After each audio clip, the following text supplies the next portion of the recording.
Nan ditambah dengan tikungan yang tajam, belum lagi ada pasir di sebagian sisi jalan, harus ekstra hati-hati. Kayaknya anak juga punya rumah di sini. Ngerinya, tak fokus waktu mengemudi karena bisa saja ada lubang besar di dekat jalan. Jalan jelek, view pemandangan juga jelek, yang bener aja rugi dong.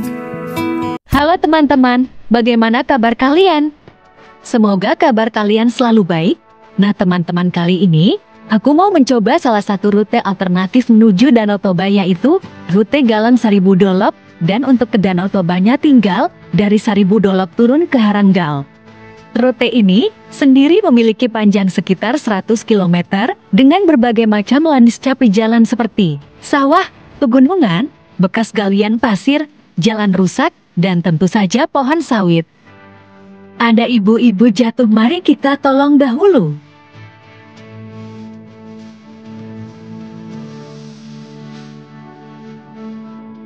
Untungnya si ibu tidak terluka parah, mungkin hanya shock diakibatkan terjatuh dari motor tadi.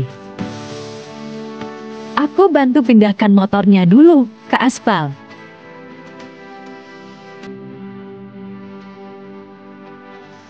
Teman-teman, kita harus berhati-hati dalam menstandarkan motor, cek dulu permukaannya apakah lunak atau keras, supaya motor tidak tergelincir akibat permukaan tanah yang lunak.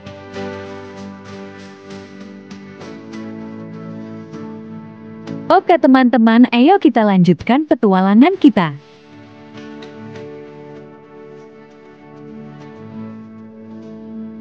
Di rute ini, kita akan melewati 3 kabupaten, yaitu Kabupaten Deli Serdang, Kabupaten Serdang Berdagai, dan yang terakhir Kabupaten Simalungun. Yang unik adalah kita akan bergantian masuk antar 3 kabupaten. Melanjutkan penjelasan yang tadi tentang rute ini, contohnya misalkan kita sudah masuk ke Kabupaten Deli Serdang, bisa saja setelahnya kita akan masuk ke Kabupaten Serdang Berdagai dan masuk lagi ke Kabupaten Deli Serdang. Begitu pula dari Kabupaten Deli Serdang ke Kabupaten Simalungun, kemudian masuk lagi ke Kabupaten Deli Serdang sebelum akhirnya finish di Kabupaten Simalungun. Setelah melewati hamparan sawah yang cukup enak dilihat, kita akan memasuki pusat pemukiman penduduk di Desa Bandar Dolok. Desa Bandar Dolok sendiri merupakan ujung dari Kecamatan Pagar Merbel di Kabupaten Deli Serdang. Perjalanan terus kita lanjutkan dan sekarang kita sudah sampai di Kecamatan Galang, tepatnya di Desa Payaiti. Nah, beginilah suasana di Desa Payaiti. Sangat panas, sayalah masih di dataran rendah. Mungkin di daerah Gunung Meriah suhu akan lebih adem. Melewati kantor Desa Payaiti, terlihat ada huruf yang mulai copot satu persatu. Jika aku boleh berasumsi kenapa nama desa ini Payaiti, karena mungkin ada beberapa alasan. Salah satunya bisa karena desa tersebut memiliki sejarah atau keunikan tertentu yang terkait dengan itik atau lingkungan paya. Mungkin ada banyak itik di daerah tersebut, atau wilayah tersebut dulunya merupakan habitat alami bagi itik-itik liar. Selain itu, paya adalah istilah yang merujuk pada lahan berawa atau rawa-rawa, yang mungkin merupakan ciri geografis utama dari desa tersebut. Kombinasi antara karakteristik paya dan keberadaan banyak itik mungkin menjadi alasan dibalik nama Desa Payaiti.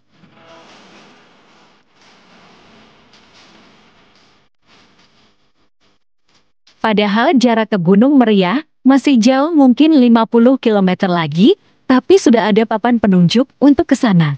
Kenapa ya kira-kira? Apakah banyak pengguna jalan yang mau ke Gunung Meriah melewati jalur ini?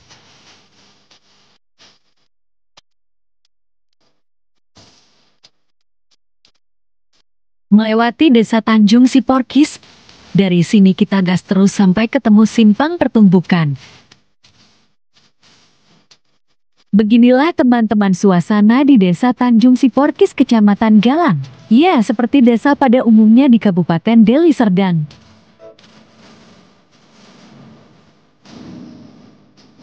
Oke, persimpangan pertumbukan sudah mulai dekat. Kita akan belok kanan. Selanjutnya kita akan menuju ke Kecamatan Bangun Purba. Bangun Purba berada di dataran rendah Bukit Barisan, dengan ketinggian 70–90 meter di atas permukaan laut.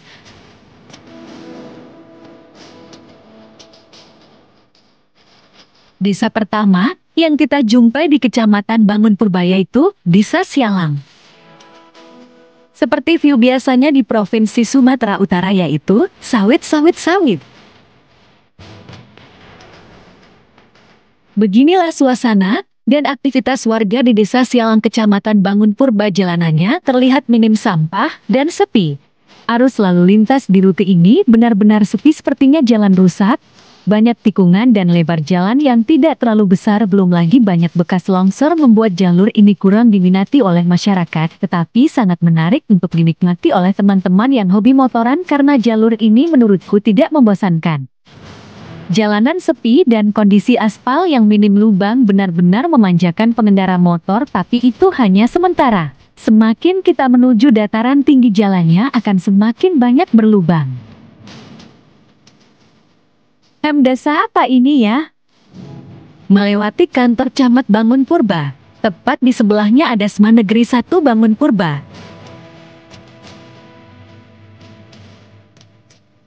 Terlihat banyak sekali bekas galian pasir di sekitar jalan di Kecamatan Bangun Purba. Mungkin Bangun Purba ini merupakan salah satu kecamatan penyuplai pasir di Kabupaten Deli Serdang. Selamat datang di Desa Damak Malio.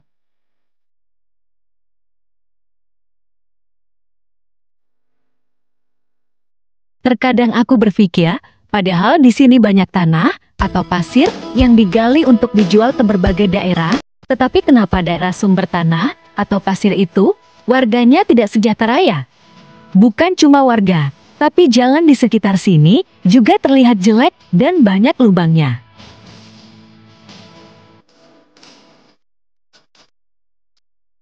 Wah, tanjakannya lumayan tinggi nih teman-teman. Untuk ukuran di daerah dataran rendah, bukan cuma agak tinggi, tapi juga berpasir, jadi berpotensi membuat pengendara tergelincir akibat ban slip oleh pasir. Apalagi jika terjadi hujan ditambah jalan berpasir, waduh. Desa apa ya ini kawan-kawan? Kalau misalnya tahu boleh di komen, nanti aku tambahin di tim staff, soalnya plan desanya ketutup tanaman. Di sebelah kiri terdapat dua tempat pemandian, akan tetapi asal air pemandiannya berasal dari sungai yang sama, hanya beda nama saja.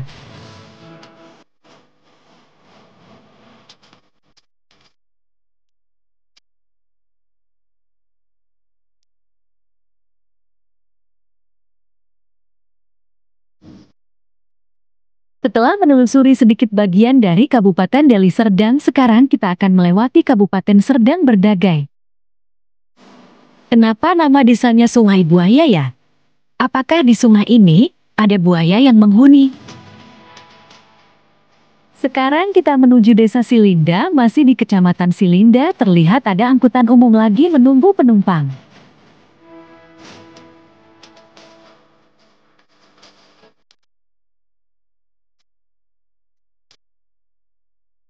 Terlihat ada LVT Makaron nomor 39 yang melayani rute Amplas Lubuk Pakam Gunung Ria Sari Bedolok. Mungkin inilah Alf pemain tunggal di jalur ini. Beginilah teman-teman suasana di pusat kota Desa Silinda. Kita tengok-tengok dulu ya suasana di sini sambil aku mikir mau membahas apa nantinya tentang jalan ini. Aspal tidak rata di mana-mana, tapi pas mudik 2024 nanti aku yakin jalan ini pasti ramai oleh pemudik yang mau pulang ke Medan dari daerah Toba Samosir. Selamat datang di Desa Tarayan. Mari terus ikuti aku untuk melihat suasana dan aktivitas warga di desa ini. Kantor Camat Silinda sendiri ternyata terletak di Desa Tarayan. Desa ini pun menurut Mimin terlihat agak sepi jika dibandingkan dengan desa lain yang kita lewati sejauh ini. Aduh, motor Mimin kayaknya bocor ban teman-teman. Mana di tengah perkebunan sawit pula. Semoga gak jauh dari sini ada tukang tambal ban. Oke teman-teman, mari kita tunggu proses tambal bannya selesai.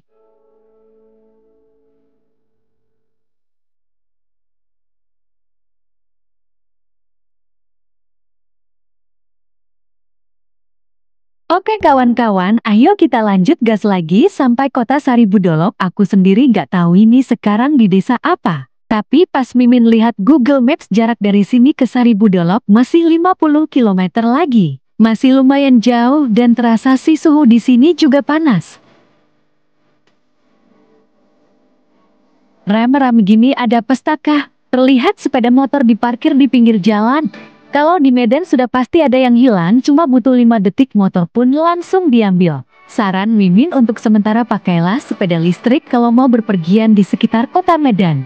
Memang benar parkir di rumah pun bisa dimaling juga, tetapi kalau di rumah kita bisa memakaikan rantai anti gunting beton ke motor kita, lalu dililitkan ke tembok rumah. Kan nggak mungkin kita melilitkan rantai anti gunting beton pas belanja ke pasar atau swalayan. Sebelah kiri adalah pintu masuk ke tempat wisata Tinggi Raja. Dulu pernah ribut-ribut karena banyaknya pungli sewaktu memasuki kawasan wisata Tinggi Raja. Bahkan di ulasan Google Maps juga penuh dengan keluhan terjadinya pungli di lokasi wisata itu. Dan juga akses jalan menuju tempat wisata itu rusak parah, membuat orang semakin malas ingin mengunjungi tempat tersebut. Mending ke tempat wisata yang lain gak sih? Setelah cukup lama melewati Kabupaten Serdang Berdagai, kita akan kembali memasuki Kabupaten Deli Serdang.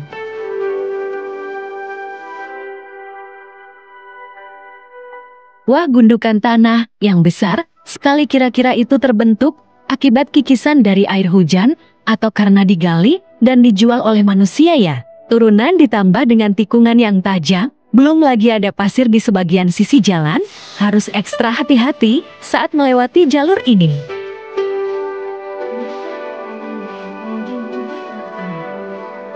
Usahakan gunakan rem secara bergantian untuk menghindari rem blok akibat piringan cakram yang panas. Tapi untuk rem CBS dari Honda agak sulit ya, karena CBS itu kalau kita tekan rem belakang rem depan juga akan ikut ngerem 30%. Ada yang menyarankan untuk CBS-nya dicabut saja. Akhirnya kita sampai juga di Kecamatan Gunung Meriah. Ini adalah salah satu kecamatan di ujung Kabupaten Deli Serdang dan berbatasan langsung dengan Kabupaten Simalungun, dan juga ini merupakan kecamatan dengan penduduk paling sepi di Kabupaten Deli Serdang. Kalau tidak salah jumlah kartu keluarganya hanya 2.500-an saja. Kalau Mimin boleh menebak, ini mungkin adalah pusat pasar bagi orang-orang di Kecamatan Gunung Meriah. Sejauh ini inilah tempat yang agak ramai yang Mimin lihat kalau dibanding kecamatan lain di jalur yang kita lewati ini. Oh iya, di jalur ini juga nggak ada pom bensin Pertamina ya. Jadi kalau mau isi bensin bisa membeli eceran, banyak kok yang jual, tapi bensin eceran itu terkadang dicampur dengan bahan yang kita juga nggak tahu. Agak beresiko sebenarnya beli bensin eceran, tapi pilihannya cuma itu jika kamu melewati jalur ini. Bahkan di Saribudolok pun juga nggak ada pom bensin Pertamina. Saran Mimin, isilah penuh bensin kalian sebelum melewati jalur ini.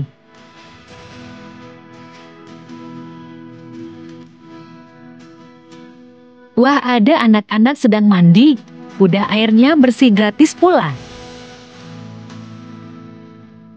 Bagi teman-teman yang mau istirahat bisa mampir di rest area ini. Aku kurang tahu nama rest area ini apa, tapi letaknya strategis kok di dekat pinggir jalan utama. Setelah ini nggak ada lagi rest area, jadi jika teman-teman capek istirahatlah di rest area ini.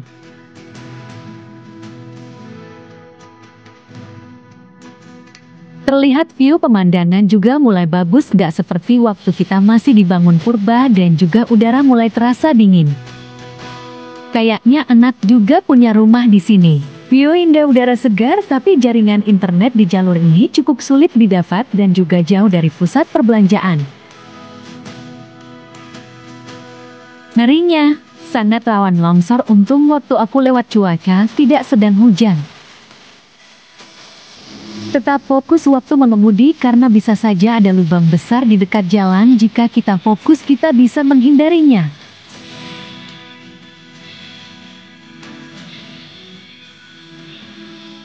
Akhirnya kita sampai juga di Kabupaten Simalungun, tepatnya di Kecamatan Dolok Silau.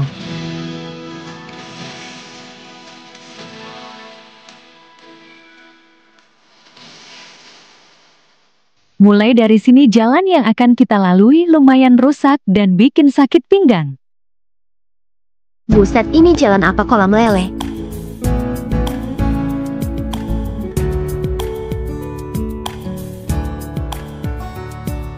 Harus banyak-banyak sabar saat melewati jalan ini. Pengguna Vario 160, Pecek 160, ADV 160, mungkin harus hati-hati saat melewati jalan ini supaya gundukan aspal yang tidak rata itu tidak kena ke kran kes, karena kalau kena bisa pecah kran kes, ribet urusannya. Wajar memang jarang orang yang mau lewat jalan ini dan memilih rute pada umumnya yaitu melewati Brastagi Marak jika ingin mampir ke Danau Toba. Bisa kita lihat jalanannya sangat jelek tapi juga sangat sepi. Teman-teman yang ingin menghindari macet parah di Brastagi dan Kabanjahe saat akan menuju Danau Toba bisa coba jalur ini. Daripada macet-macetan mending melewati jalan rusakan, walaupun nggak semua jalan di sini rusak parah. Terlihat tadi ada juga jalanan yang sudah diaspal kok. Beginilah pemandangan yang akan kita dapatkan ketika kita melewati jalan ini. Ya sudah susah payah pinggang ini merasakan tekanan aspal dan lubang itu sebandinglah dengan view pemandangan yang kita dapat lihat. Lain cerita, kalau udah jalan jelek view pemandangan juga jelek, yang bener aja rugi dong. Akhirnya sampai juga kita yaitu kota Saribudolok. Ya, Saribudolok itu adalah kelurahan yang artinya dipimpin oleh lurah dan bukan kepala desa. Untuk pengisi jabatan lurah tentu saja bukan masyarakat setempat yang memilih, melainkan langsung dari pemerintahan setempat. Kota Saribudolok dikenal juga dengan udaranya yang sangat dingin dan tanah yang subur sehingga tidak heran mayoritas masyarakat di daerah tersebut bermata pencaharian sebagai petani. Buah dan sayuran sudah menjadi sasaran masyarakat luar untuk memboyong ke daerahnya. Sebab, produksi tanaman yang dihasilkan oleh petani Saribudolok sangat bagus-bagus, seperti halnya buah jeruk, sayur kentang, sayur kubis, sayur sawi, sayur wortel, dan sebagainya. Selain daripada itu, pesona kota kecil Saribudolok juga dikenal dengan adanya Gunung Singgalang yang menjulang tinggi berdiri di tengah-tengah pemukiman masyarakat Saribudolok dan sekitarnya sehingga tampak unik. Dengan demikian, masyarakat yang berangkat bepergian dari luar kota selalu menyempatkan diri untuk singgah di kota kecil Saribudolok untuk menikmati keindahan yang ada. Aku istirahat dulu di Indomaret, setelah ini kita akan lanjutkan perjalanan kita ke kota Pematang Siantar. Bagaimana kondisi jalan aspalnya? Nantikan di video berikutnya.